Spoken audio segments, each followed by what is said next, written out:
Coba sekali rahimahullah ta'ala jami'an. Hikmahnya, kemudian pelajaran di antara pelajaran yang dapat kita petik daripada surat Al-Fil dan Al-Quraisy, bahwa Allah Subhanahu wa ta'ala telah memilihkan untuk kita tempat yang sangat mulia, tempat yang sangat suci, dan itu dijaga senantiasa oleh Allah Subhanahu wa ta'ala, dan itu menjadi kiblat kita di dalam setiap ibadah kita, khusus sholat 5 waktu kita. Kemudian lebih daripada itu, hikmah yang paling besar, pelajaran yang paling besar, bahwa Allah Subhanahu wa ta'ala yang memberikan kepada kita kenikmatan dalam keseharian kita. Lalu disebutkan kepada orang Quraisy tadi, at'amahum min ju' wa amanahum min khauf. Ada dua kenikmatan besar yang menjadi kebutuhan dasar manusia.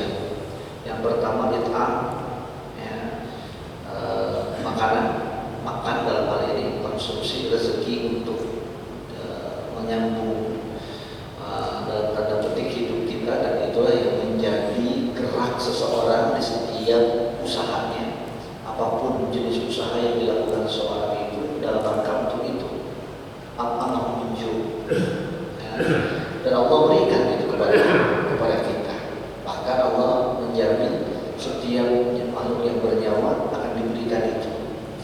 Wa amanahum min khauf. Dan nikmat besar yang kedua yang menjadi nikmat kebutuhan dasar seorang itu adalah rasa nyaman, rasa aman.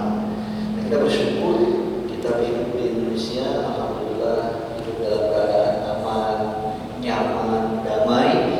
Ini jangan lupa bahwa ini adalah kenikmatan yang luar biasa. Ya, nikmat kemerdekaan yang secara simbolis kita rayakan setahun sekali tanggal 17 Agustus itu adalah kenikmatan yang luar biasa. Dan tentunya perjuangan mereka para pahlawan pendahulu kita menjadi jariah yang luar biasa. Ya. Nah, untuk mensyukurinya bagaimana? Nah, jadi kita makan udah bisa setiap hari, bahkan lebih daripada makan rezeki yang kita dapatkan itu. Lebih hanya untuk sekedar ya, sesuap nasi. Lebih daripada itu kita beli yang lain kita bisa memiliki yang lain-lain. Keamanan sudah jelas. Lalu bagaimana cara kita mensyukurinya nih? Ini. Sebab ketika nikmat itu ada di depan kita, maka manusia itu cuma akan jadi dua model di hadapan nikmat Allah itu. Orang yang bersyukur atau yang kufur. Dua. Nggak ada yang tengah-tengah. Kita digolongkan orang yang bersyukur atas nikmat itu, atau digolongkan dengan menjadi orang yang kufur nikmat. La in syakartum la azidannakum. Kalau kita bersyukur Allah akan tambah, wa in kafartum inna adzabi lasyadid. Kalau kita syukur, insyaallah nikmat itu akan ditambah, baik di dunia maupun di akhirat nanti, apalagi di akhirat nanti. Wa in kafartum, kalau kita mengingkari, yang mengkufurinya. Apa itu kufur nikmat?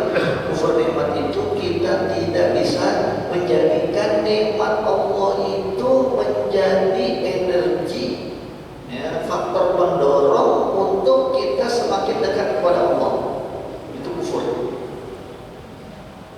Ya. Nah, makanya kata Allah Subhanahu wa ta'ala kepada orang Quraisy, "Falyabudu rabb hadzal bait." Maka cara bersyukurnya adalah menyembahlah, beribadahlah dengan baik kepada pemilik rumah ini. Jadi kalau kita sekarang konteks kitanya, untuk kitanya, ya, maka kita berarti kalau kita mau digolongkan orang yang bersyukur atas kenikmatan yang sudah kita miliki sebanyak apapun, mungkin antara yang satu dengan yang lain, antara kita berbeda secara kuantitas, ya kan, secara jumlahnya, ya, tetapi semuanya kita mendapatkan nikmat. Bagaimana kita mensyukuri ini? Kita tetap ibadah, sholat jangan sampai lewat, ya, sedekah, ya, baik kepada tetangga, berbagi, dan kebaikan-kebaikan yang lainnya, melaksanakan umroh, melaksanakan haji, ketaatan-ketaatan yang lain kita laksanakan sehingga kita digolongkan menjadi hamba yang bersyukur. Apalagi kalau dikaitkan dengan apa yang disebut dengan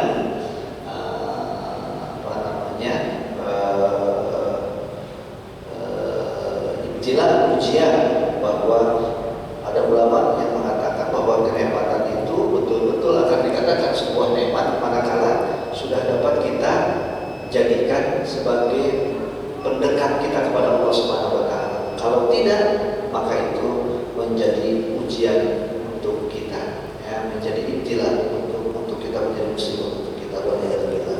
Barakallahu fiikum jami'an. Ini barangkali di antara hikmah yang bisa kita ambil daripada surat Al-Fil dan juga surat Al-Quraisy. Mudah-mudahan